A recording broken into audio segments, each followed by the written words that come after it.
Hey everyone, patch 8.15 dropped a few days ago. I've been keeping track since then, and we've had a decent shuffle of champions getting a lot better and a lot worse. The new Akali is out as well, rocking an insane 35% win rate, I think, right now. Like, she isn't actually that bad. We have to relearn her, so she's definitely better than 35% win rate, and on a decent player, I think she can be good. Timestamps are down in the description for the roles, but I just want to say thank you to ProGuides for editing this together for me. If the video looks crisper than usual, that'll be why. The site has a bunch of guys to learn from and master challenger coaches that you can chat to anytime to answer any questions that you might have about the game, so check it out down below.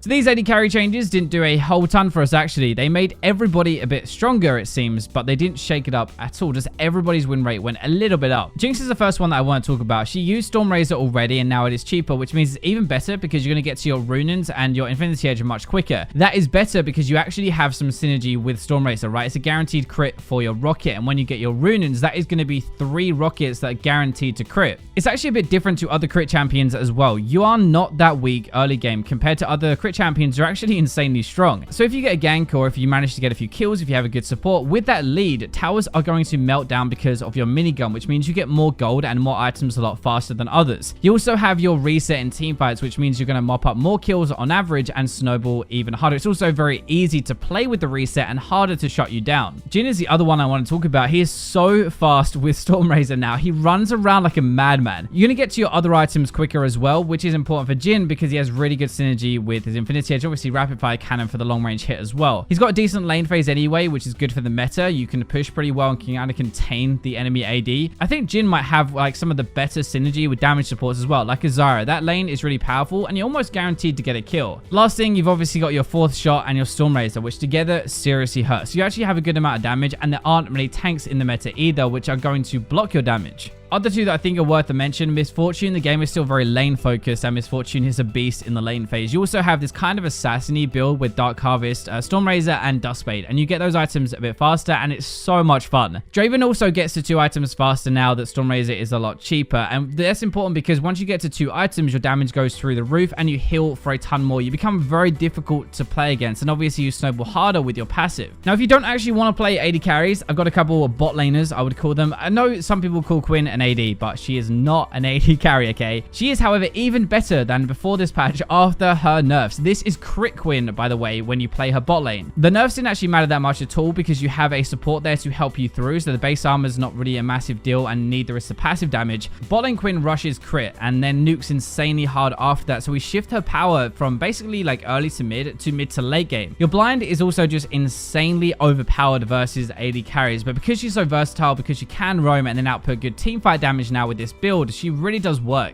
Swain is the other one. Korea loves this guy bot lane. It doesn't really have a counter either. Support makes him more deadly because they hold him in place and you can kind of overlap your crowd control and damage. He will eventually though just run at you and there is nothing you can do to stop him unless you have like some crowd control or you can flash away. There is so much crowd control for him though, he's probably gonna lock you down and kill you. Now mid lane is still the centerpiece of the entire team. A lot of games seem to kind of sink or swim depending on them now, and that's mainly because that's such high damage assassins. Fizz is insane. His win rate shot massively. They buffed his W and his ultimate. They actually gave his W more on hit damage on both parts, more base damage, and his ultimate more AP ratio. They are both crazy buffs on their own, but together it's even worse. It adds to his one-shot combo. His ultimate uses 30% more AP if he's very up close now, so there's less risk, right? You can't really dodge a point-blank ultimate and it's going to do more damage. Your W uses 20% more of your AP and has 50 more base. Now your W actually doesn't have a priming anymore either, so you don't have to wait. You can use that extra damage instantly. Once he gets a few more items in the game, what I have seen is he doesn't need to be able to hit his ultimate to actually one-shot you, and I think that honestly is nuts. He jumps into a fight, uses Q, W, E, and you're instantly gonna blow up, even through a more of Malmortius, and yes, I am salty. Talon is actually also better again, so whoopee for that. Though he didn't have any direct changes, apparently he is a good counter to the new Akali, so that might explain some of this. If the game ends before 15 minutes though, Talon is on the winning team over 65% of the time so far in 8.15. You get ahead and you're going to be able to roam, obviously over walls and stuff. You use that lead, you use your damage, and you snowball too quickly to really come back in the game. I saw Red Mercy tweet this, and to be fair, it's actually pretty accurate. More crit AD carries in the meta now who are slower to power up and weaker early ones. They are being played more, and so there are more targets for assassins like Talon. His ban rate is creeping back up now next to his win rate and his play rate, so all three going up together signals a pretty good champion. Zed actually dipped below Talon this patch, but he can still snowball hard and and do Z things, so he's definitely going to have a mention here. And Ahri as well is this safest mid laner. You have high damage, your charm is deadly now, lasting longer and having that 20% damage boost. LeBlanc is the one I wanted to mention here because in the hands of a good player, LeBlanc is back to being insane, and this is why she's banned high elo a lot. She has a very similar win rate pattern to Talon actually, where if games are ending really early, so pre like 20 minutes and stuff, she is standing a really good chance to come out on top. A lot of that is due to how she can fully one-shot people again, especially with just your Oblivion Orb and your Luden's Echo, just like 1.5 items, but there is a massive difference between a good and a bad LeBlanc.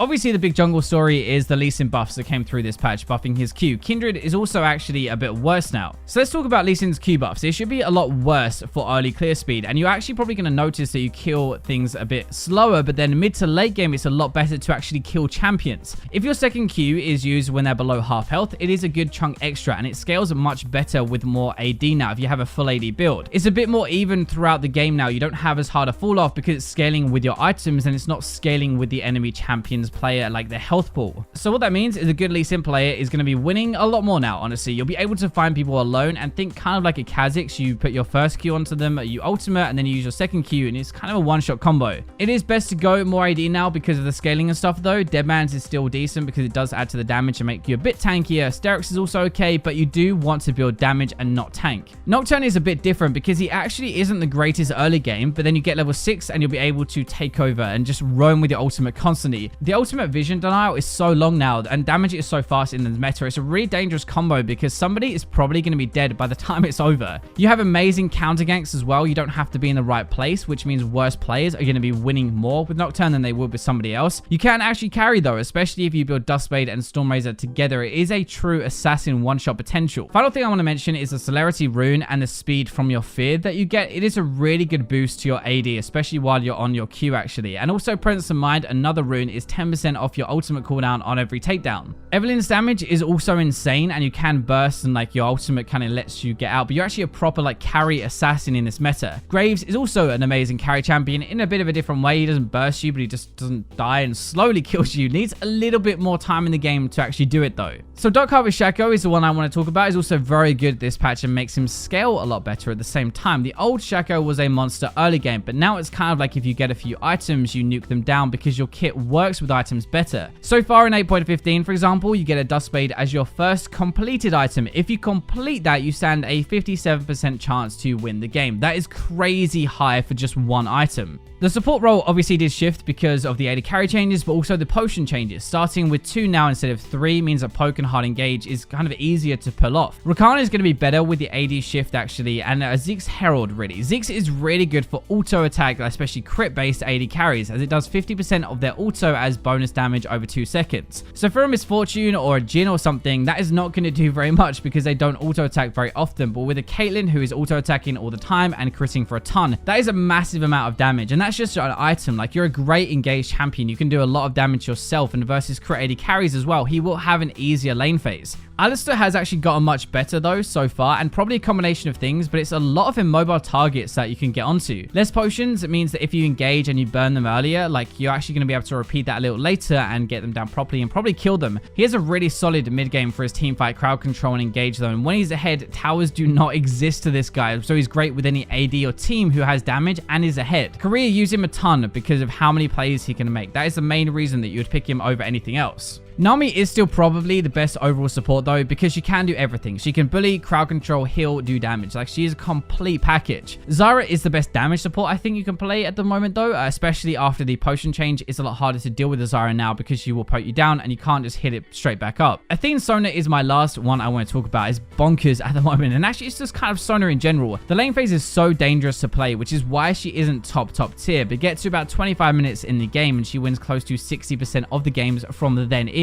Her aura spam combined with more damage and healing from Athenes and stuff, the sensor as well, that is amazing for team fights, and that is why she is such a late game god. The top lane is pretty similar, to be honest. I've seen way more Nasus recently though, so maybe that's one to watch, especially at lower ranks, but Garen is going to kick us off. So it's kind of this new build, well, kind of a new build anyway, maxing Q with Deadman's plate. It is the dumbest thing I've seen, but it is such high damage. Black Cleaver is still really good, so you can go that. You can also go Trinity Force with this, which means you can practically one-shot because of the sheen damage on top of everything after the first 2 items, Heroes, whichever you go, Sterix makes you even hard to kill if you grab that third, especially after the rework. With those 2 to 3 items, he has this massive boost in damage for the game. He runs at you and he actually bursts you down, especially with his ultimate. It might seem a bit easy, it might seem a bit boring to play Garen, but that doesn't really matter when you walk away with the LP, if that's what you want from solo queue. We do have to talk about Quinn properly though. You can actually jungle her, top lane, mid lane, bot lane Quinn right now. That is how busted she is. This is very different to what we talked about with the bot lane though. It's more about roaming actually. That's why you go Ghostblade first. You have the active, but you also have out of combat move speed. Then you do have things like Stormrazor, Shiv, and Duskblade, stuff like that. It's more about the burst damage. That is why top Quinn wins more early to mid game rather than ramping up like bot lane. You're prioritizing your early to mid where you roam and you burst. She is still a lane bully, and that is better in the top lane. You crush most other melee top laners honestly, and then you never know where she's going to be because she does perma roam. Aatrox is still worth a ban to be honest as well. His damage is extremely high, and then all he has to do is ultimate to dive you for free, and there's nothing you can actually do about that, especially when he gets a lead. Jax is also worth a mention. I think he does well in the current game and scales better than a lot of other choices, so if you pick Jax and you get to late game, you stand a good chance to win. Riven doesn't really get much love anymore, so